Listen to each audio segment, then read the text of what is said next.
अनंत श्री सदगुरु सुखराम जी महाराज की 90 वाणी। प्रश्न उत्तर का अंग चल रहा है। महाराज फरमा रहे हैं, कहो सुन आकार गिगन घर चैन बताओ, जो पूगा तुम जाय ठेठ निर्णो सब ल्याओ। कहो गेल किण रीत बीच घाटा कहो खोई, कुण कुण स्थान छेक चाले जन सोई। कुण देव स्थान परस कैसे कर रहिए, यो बूझे सुखी राम गिगन बासा मोहि कहिए। गिगन मंडल में किस प्रकार से निवास हो, वो बात महाराज पूछ रहे। सुन का आकार कैसा है, गिगनगर का चैन कैसा है। यदि तुम पहुंचे हो वहां पर तो ठेठ सब निर्णय बताओ वहां के पहुंचने का। बीच बीच में क्या घाटे आते हैं, क्या उगट घाट आते हैं, क्या क्या स्थानों को छेक कर वहां जाना पड़ता है। फिर आगे प्रश्न है महाराज का कि कहो जीव को रूप बोल के तो इक होई, ज्ञान ग्रंथ घट माय रूप निरखे नर कोई। पवन चले ऊसास फेर पाछो कि मैं आवे, ताको रूप बताई फेर किन रंग बजावे। धापे सो क्या रूप प्रीत को कहाँ सुनायो, ब्रह्म रूप सुख राम निरख ऐसे सुख पायो। महाराज फरमा रहे हैं कि जो ब्रह्म का रूप है वो यदि आपने निरखा है, ब्रह्म के स्वरूप को यदि आपने निरखा है तो क्या उसका सुख है, कैसा सुख है। महाराज कहते हैं इसका दृष्टांत देकर समझाए। धापे सो क्या रूप, धापने पर आपको कैसा लगता है वैसा ही संतोष कैसा आता है, धापने पर तृप्ति कैसी आती है वैसा ही ब्रह्म को परसने पर आ जाती है। ब्रह्म को प्राप्त कर लेने के बाद और कुछ प्राप्त करना बाकी नहीं रह जाता है। एक पे चला ना पंखा।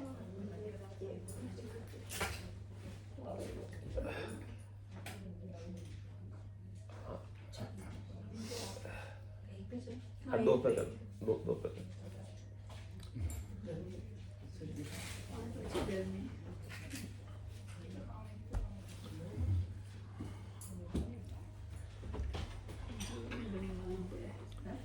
तो कहो जीव को रूप, जीव का रूप क्या है, जीव का आकार क्या है, जीव कितने हैं। और कह रहे ज्ञान ग्रंथ घटमाय रूप निरखे नर को, जिसके घट में ज्ञान का ग्रंथ विराजमान हो जाता है, ब्रह्म ज्ञान का, ब्रह्म ज्ञान जिसके घट में आ जाता है तो महाराज फरमाने कि वो ही अपने स्वरूप को निरख सकता है, ब्रह्म के स्वरूप को जान सकता है। एक ब्रह्म ज्ञान ही ब्रह्म के स्वरूप को जानने में सहायक है। बाकी 52 अक्षरों का ज्ञान कितना भी कर लो आप, लेकिन वो सब बाहर की चीज़ें बताएगा, इंद्रियों की चीज़ें बताएगा, वस्तुओं की चीज़ें बताएगा, व्यक्तियों की चीज़ें बताएगा, उन सब का ज्ञान हो जाएगा। लेकिन ब्रह्म के ज्ञान के लिए आपको, ब्रह्म के स्वरूप के बोध के लिए ब्रह्म का ज्ञान आवश्यक है। और वो आपके कहाँ प्रकट होगा, घट में ही प्रकट होगा। जिन पाया जिन घट ही पाया, बायर फिर जन्म गमाया। 68 को काहू को फिरिए सूरत समेट, नाम में धरिए। तो महाराज के ज्ञान ग्रंथ घटमाए, ज्ञान का जो ग्रंथ है वो आपके घट में ही है, बाहर नहीं है। तो जिसे ब्रह्म ज्ञान प्राप्त हो जाता है, जो ब्रह्मज्ञानी हो जाता है, उसके लिए अपठित कुछ रहता नहीं, यानी कुछ पढ़ना बाकी नहीं रहता। ब्रह्म ज्ञान प्राप्त होने का मतलब सब कुछ पढ़ने में आ गया, अब कुछ पढ़ना बाकी नहीं रहा। ऐसा नहीं कि सब पढ़ लिए, लेकिन अब पढ़ने की जरूरत ही नहीं है। ब्रह्म ज्ञान प्राप्ति का ये लक्षण है कि ज्ञान ग्रंथ घट माई, ये ज्ञान का जो ग्रंथ है आपकी घट में ही अणबे की वाणी के रूप में उदय हो जाता है, जागृत हो जाता है। और ब्रह्म के स्वरूप को साधना करने वाला, भक्ति करने वाला जन निरखता है। और पवन चले उसास फेर पाछो की मावे। उसास और श्वास, उसास कहते हैं जो श्वास अंदर जा रही है, श्वास कहते हैं जो श्वास बाहर आ रही है। तो पवन उसास के रूप में अंदर प्रवेश करती है और श्वास के रूप में फिर लौट कर आती है।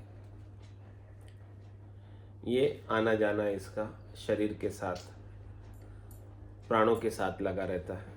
जब तक प्राण है इस शरीर में तब तक श्वास और उच्छ्वास चलते हैं। जिस दिन प्राण नहीं रहेंगे इस शरीर में उस दिन श्वास उच्छ्वास भी इसमें चलेंगे नहीं।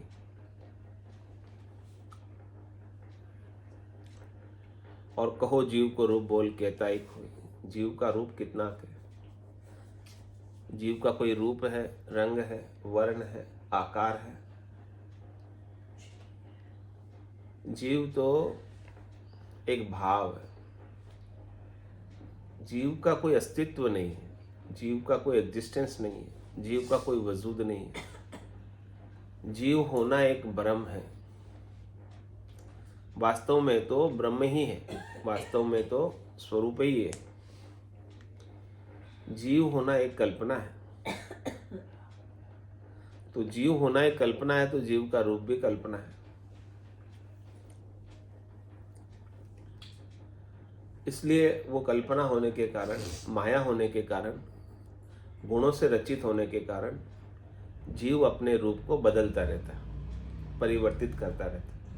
जीव का रूप एक जैसा रहता नहीं। जीव सदैव परिवर्तनशील होता है और आत्मा अपरिवर्तनशील होती है। तो वास्तव में स्वरूप तो आत्मा का ही है। जीव के रूप तो कहीं आते हैं, कहीं चले जाते हैं, कहीं बन जाते हैं, कहीं बिगड़ जाते हैं। तो ये बनना और बिगड़ना जीव में, आत्मा में नहीं। और जीव का अपना कोई अलग से अस्तित्व आत्मा के बिना नहीं। अस्तित्व है तो केवल और केवल आत्मा का ही है।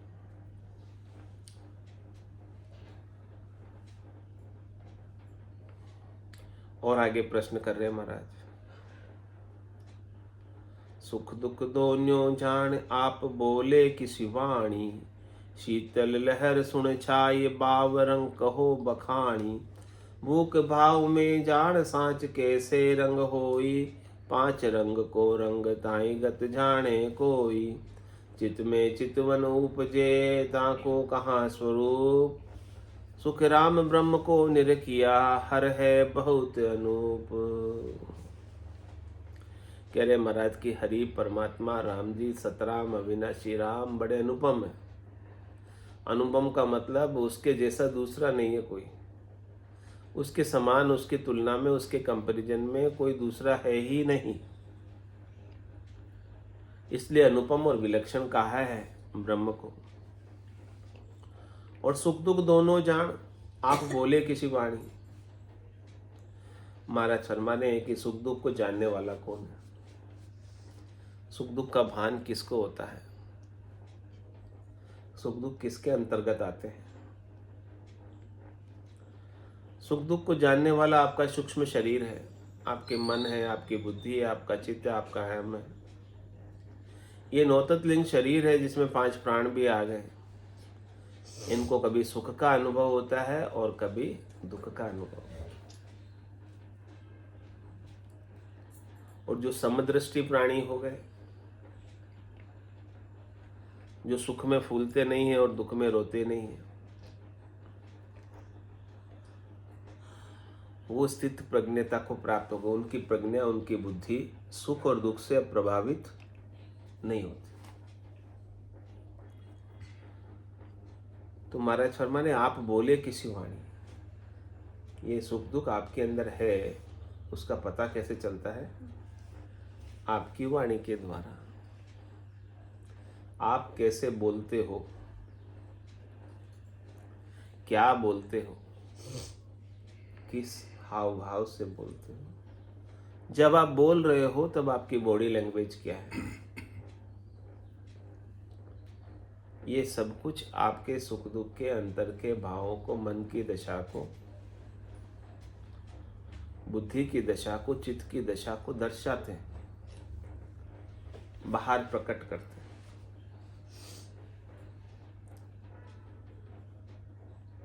और जो ब्रह्म ज्ञानी हो जाता है, स्वरूप का ज्ञानी हो जाता है, सत्य का ज्ञानी हो जाता है, अविनाशी का ज्ञानी हो जाता है,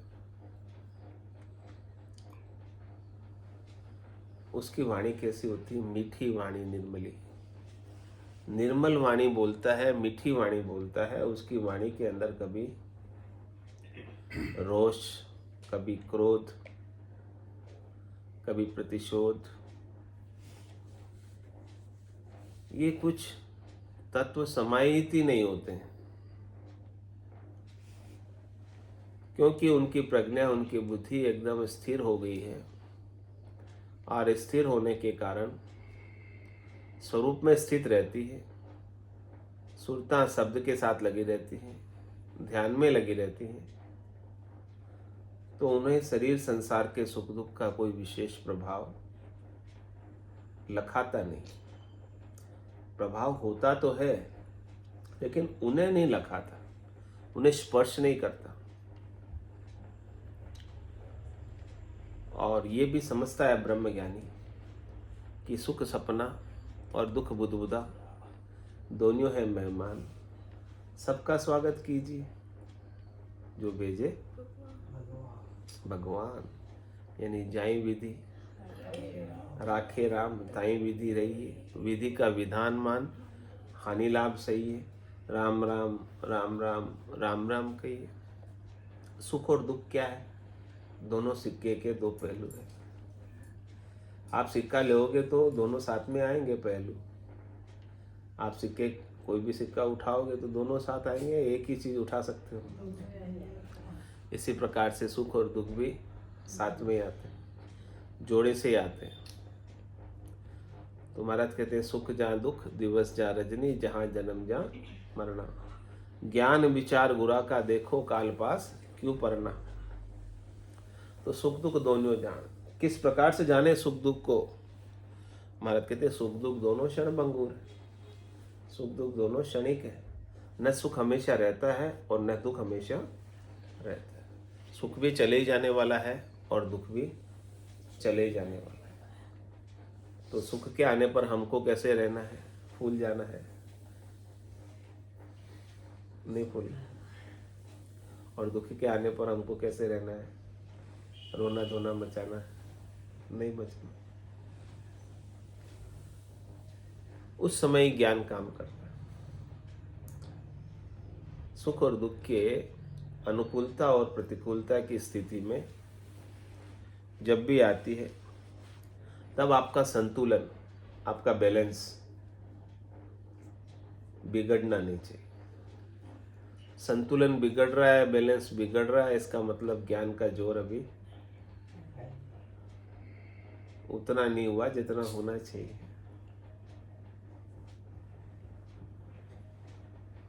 यह आपकी स्थिति को दर्शाता है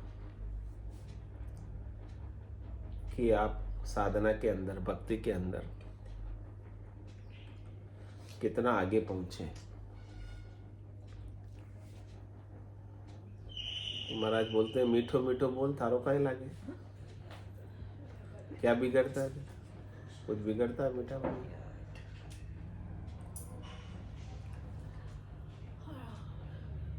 मीठी वाणी निर्मली चले हंस की चाल। हमेशा हंस की चाल चलो और वाणी रहनी चाहिए मीठी और निर्मली। कड़वा बोलकर क्या कर लो?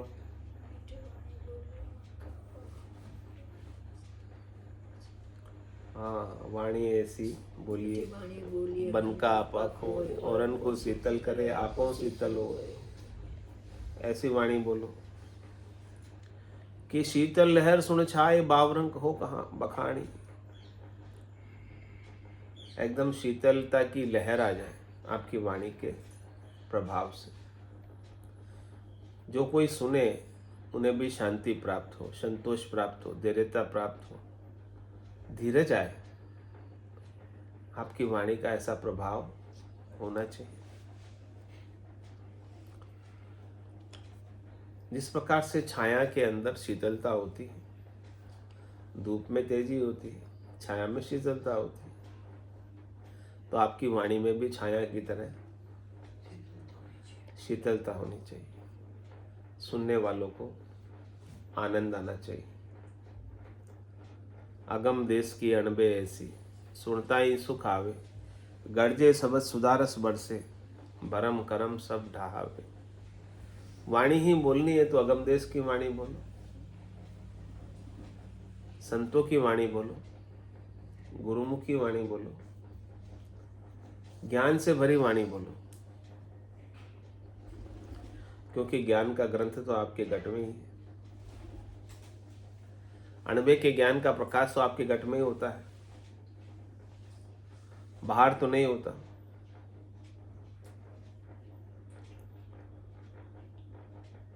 बाव रंग कहो बखानी, वायु का रंग का बखान करो। कौन से रंग की होती है वायु?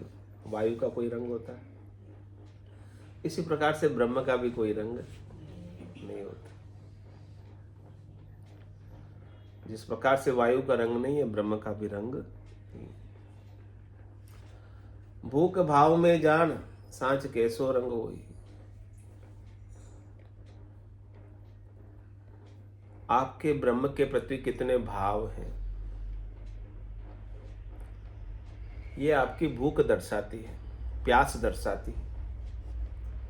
कि आपको जितनी अधिक भूख होगी, जितनी अधिक प्यास होगी उस ब्रह्म की प्राप्ति की, उतने ही समझो कि आपके अंदर भाव अधिक है, श्रद्धा अधिक, विश्वास अधिक है। और जितनी अधिक श्रद्धा विश्वास होगा, उतना जल्दी आपको ब्रह्म प्राप्त होगा।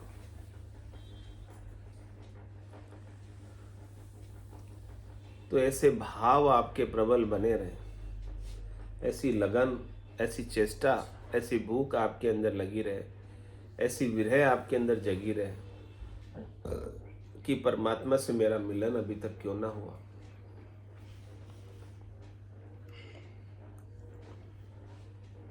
और भूख होती है तो भोजन भी अच्छा लगता है। बिना भूख के खाओ, 56 भोग पड़े हो, भूख ना हो। इसी प्रकार से परमात्मा हाजिर है, 56 भोग पड़े, उसी तरह परमात्मा भी पड़े, लेकिन आपके अंदर भूख नहीं है। तो परमात्मा पड़े होने के बावजूद भी आपको उनका कोई अट्रैक्शन, उनका कोई लाभ मिलने वाला। भूख भाव में जानो। तो आपके अंदर भूख लगनी चाहिए परमात्मा से मिलने की, परमात्मा में मिलने की, से मिलने की और मैं मिलने की, दोनों की भूख लगनी चाहिए। ऐसी भूख लग जाए, ऐसे भाव आपके प्रबल बन जाए, तो ब्रह्म की प्राप्ति होते देर नहीं लगती। और कह रहे महाराज, सांच कैसे रंग होई। सांच का रंग कैसा होता है? सांच का कोई रंग होता है, सांच का कोई रूप होता है, सांच का कोई आकार होता है। सांच सफेद रंग की होती है, काले रंग की होती है, कौन से रंग की होती है सांच?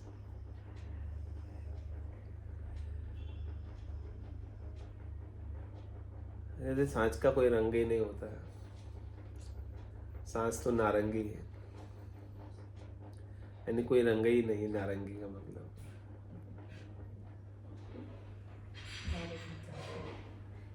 नारंगी का तो रंग होता है, लेकिन सांच नारंगी है, ऐसी नारंगी है कि उसका कोई रंग नहीं है। और जितने भी रंग है इस संसार में, वो 5 रंग को रंग ताए गत जाने। सारे रंग जितने भी है संसार में, वो सब 5 तत्वों के रंग है। आकाश का रंग काला है, मिट्टी का रंग पीला है, अग्नि का रंग लाल है, जल का रंग नीला है। ऐसे सारे 5 तत्व जो है ये बने हुए उसी के सारे रंग है।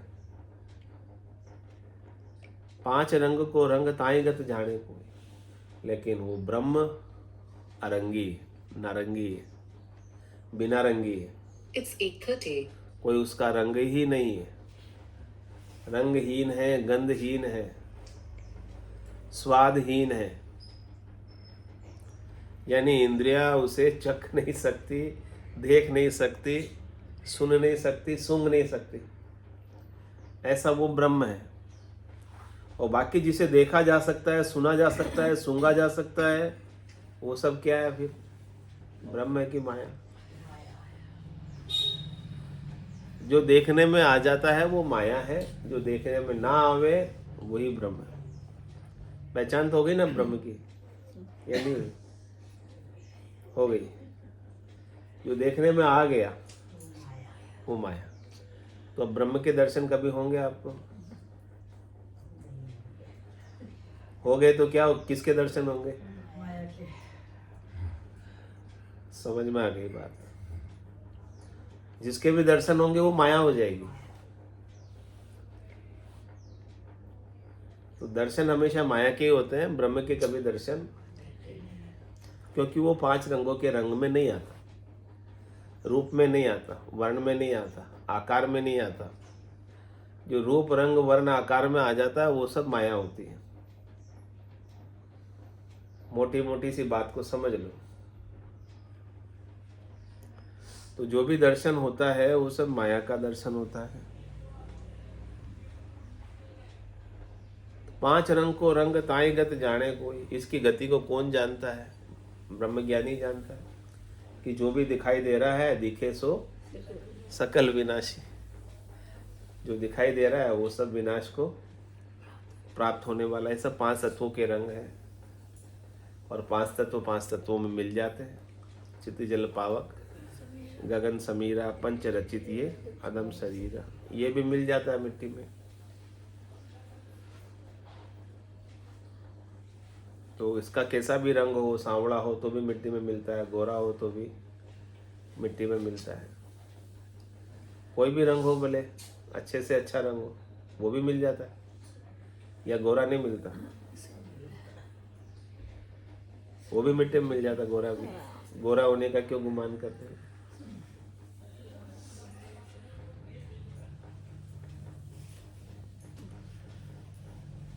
माना कि चित्त में चितवन उपजे ताको कहा स्वरूप। चित्त में जो आपकी चितवन उपस्थिति है, चित्त में जो विचार उत्पन्न होते हैं, चित्त में जो कल्पना उठती है, सोच उत्पन्न होती है, उसका कोई रूप होता है क्या? वो भी अरूपी है। ऐसे ही महाराज ने दृष्टांत देकर समझाया कि वो ब्रह्म भी अरूपी है। जैसे चित्त में चितवन भी अरूपी है, वैसे ही ब्रह्म अरूपी है।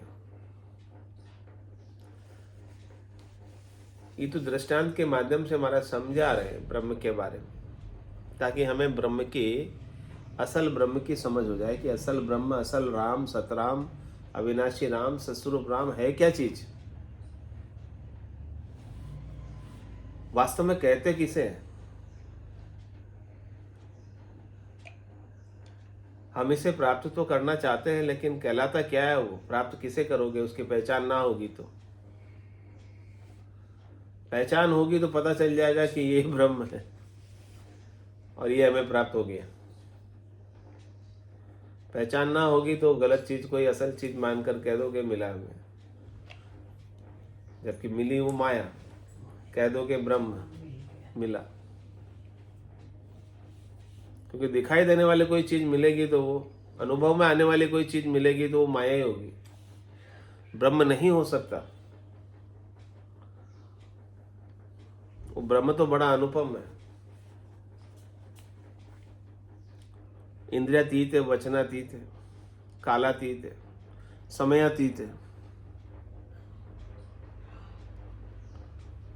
और आगे प्रश्न कर रहे महाराज, आलस ऊंग अज्ञान नींद कैसे रंग लीजे, ताव तेजरी भीड़ पीड़ कैसे रंग कीजे, मन मन शोभा जो ये सूरत पर देशा धावे, जा देखी सब चीज पलक में आण बतावे, सो कोसा पर चीज है निरखे या गट माय, सुख राम ब्रह्म को रूप कहे पणिया को रंग बताए।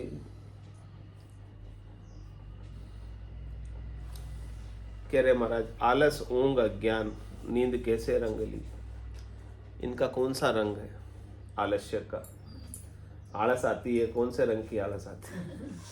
काले रंग की आती है, जोड़े रंग की आती है, रंग ही नहीं आलस का कोई। इसी प्रकार से ब्रह्म का भी कोई रंग नहीं। ऊंग आती है कि नहीं आती है? ऊंग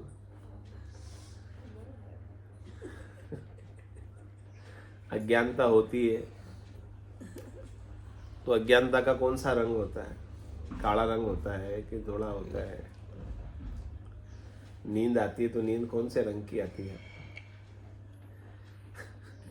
कोई ये माप है इन सब चीजों के रंग से? पीले रंग की नींद आती है कि सफेद रंग की नींद आती है कि हरे रंग की नींद आती है? कौन से रंग की नींद आती है?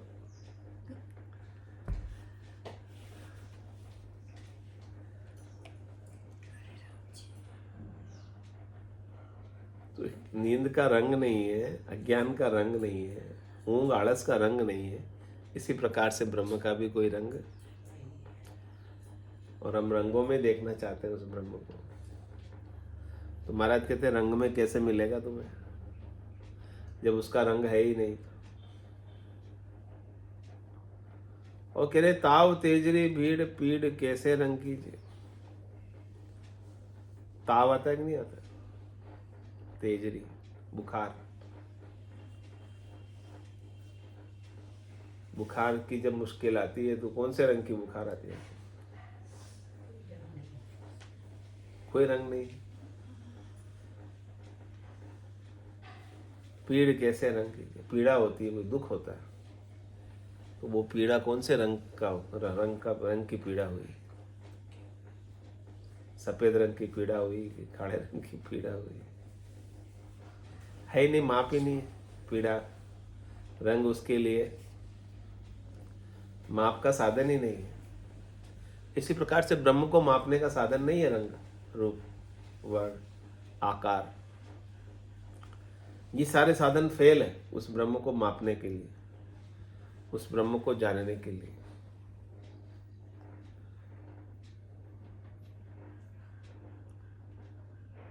कह रहे मन मन शोभा जो ये सुरत परदेसा धावे, जहां देखी सब चीज पलक में आण बतावे। कह रहे देखो मन की गति देखो कैसी है, सूक्ष्म है मन। इसी प्रकार से दृष्टांत दिया मन का। इसी प्रकार से महाराज कहते हैं कि वो ब्रह्म भी सूक्ष्म है, सूक्ष्म से अति सूक्ष्म है, जीणे से अति जीणा है। मन की गति देखो, मन मन शोभा जो सुरत परदेसा धाम। आपके मन की सुरता, आपके मन की इच्छा, आपका मन का ध्यान, आपके मन की निरता कहाँ चली जाती है? बैठी तो यहाँ है, परदेश तक चली जाती है, दूसरे देश तक चली जाती है। यानी इतना इसका पहुंच है, यानी इतना इसका विस्तार है, यानी इतना इसका पराक्रम है। ये मन का दृष्टांत दिया, सूरत का दृष्टांत दिया महाराज ने। किस लिए दिया? किसको समझाने के लिए दिया? ब्रह्म को। जैसे मन का और सूरत का पहुंच इतनी है तो ब्रह्म की पहुंच कितनी है? मन जैसे ही सूक्ष्म है वैसे ही ब्रह्म भी अति सूक्ष्म है और सर्वत्र फैला हुआ है। बैठे आप यहाँ हो, मन आपका कहीं चला गया और वहां चीज देखकर यहां आके बता दी।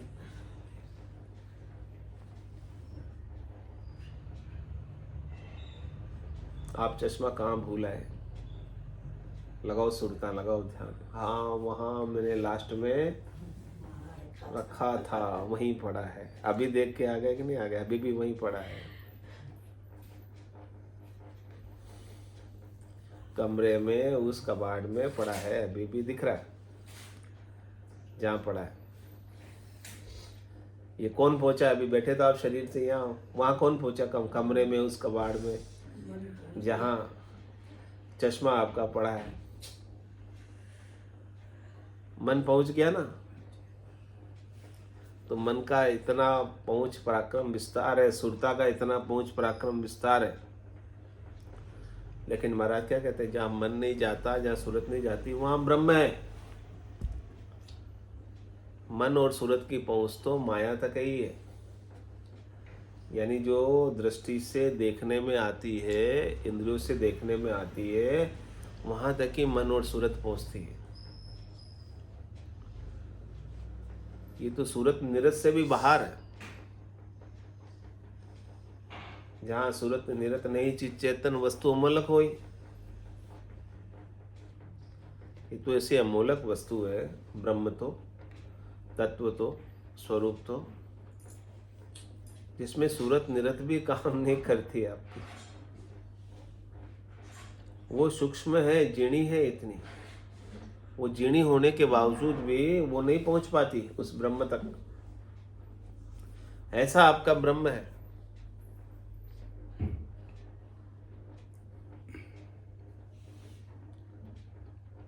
सो कोसा पर चीज है निरखे या घट माए। सुरता आपकी इतनी तीव्र है, इतनी कुशाग्र है, इतनी इंटेलिजेंट है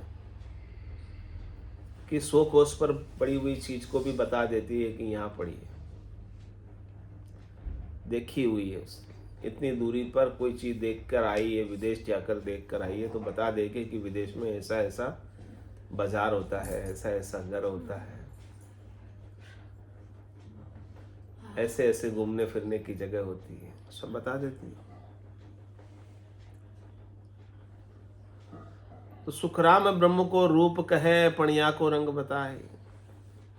कहता तो है कि वे ब्रह्म का रूप है, लेकिन वो सारा रूप किसका होता है? इनका होता है। इनका यानी मन का होता है, बुद्धि का होता है, चित्त का होता है, अहम का होता है, सुरता का होता है, निर्ता का होता है। ये ब्रह्म का रंग नहीं है, क्योंकि ब्रह्म तो अरंगी है। ब्रह्म तो अनुभव करने में आता ही नहीं है। जो अनुभव में आ गया वो क्या है? माया। और माया का अनुभव करके आप मान लेते हो कि हमें मिल गया ब्रह्म। कहाँ मिला? माया ही तो मिली। जो आपको अनुभव होता है वो अनुभव सारा माया का है। चाहे सुख का अनुभव हो रहा हो, चाहे घटपर्चों का अनुभव हो रहा हो, चाहे दुख का अनुभव हो रहा हो, चाहे बहिरंग पर्चों का अनुभव हो रहा हो, जो कुछ भी अनुभव होता है वो सारा अनुभव किसका होता है? माया का होता है। क्योंकि ब्रह्म तो अनुभव में आता ही नहीं कभी। ब्रह्म अनुभव का विषय ही नहीं, उसका अनुभव कोई कर ही नहीं सकता।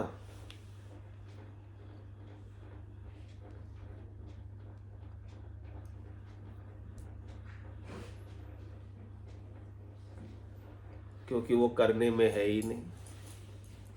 करने में होवे तो कर ले,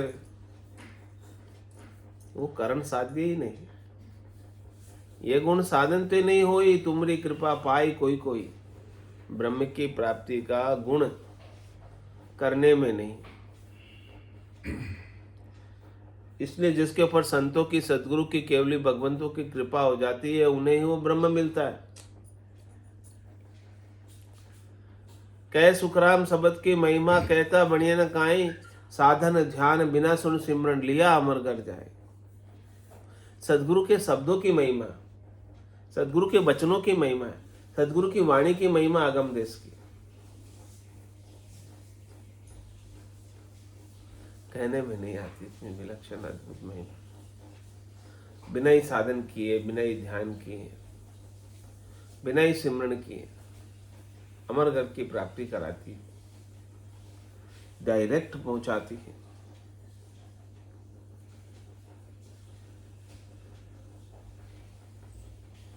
तुम्हारा के सूरत को जाने में कितना समय लगता है?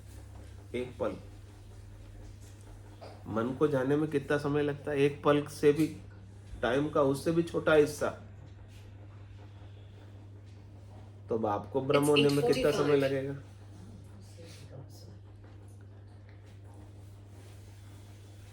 क्योंकि आप तो उससे भी अधिक सूक्ष्म हो ना, या आप मोटे हो। मोटे बनोगे तो ब्रह्म नहीं मिलेगा। तो ब्रह्म की प्राप्ति के लिए आपको क्या बन जाना है? सूक्ष्म हो जाना, जीना हो जाना। कितना? राई के दाने के 20वें भाग के बराबर हो जाना। क्योंकि ब्रह्म है ही इतना सूक्ष्म रास्ता ब्रह्म में मिलने का। तो उस रास्ते से जाओगे और यदि मोटे बनोगे तो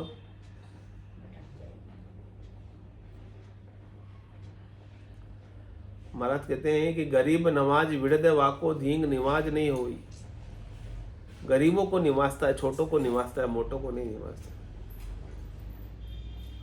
और जो मोटे बन जाते हैं वे तो धींग धींग सुई धींगा क्यों क्यों कर वो पावे।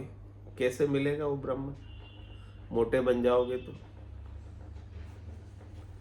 महाराज कहते मोटे बनना ही नहीं है आपको। नानक नन्हे और हो जैसे नन्ही धूप, पात फूल उठ जाएंगे धूप खूब की खूब।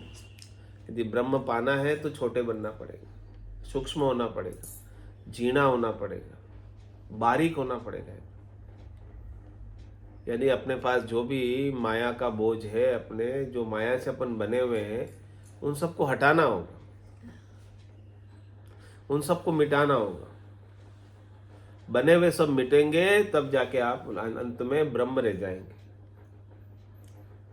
बोलो राम सद्गुरु देव जी महाराज ने धन्य हो परम दयाल सद्गुरु सुखराम जी महाराज ने धन्य हो।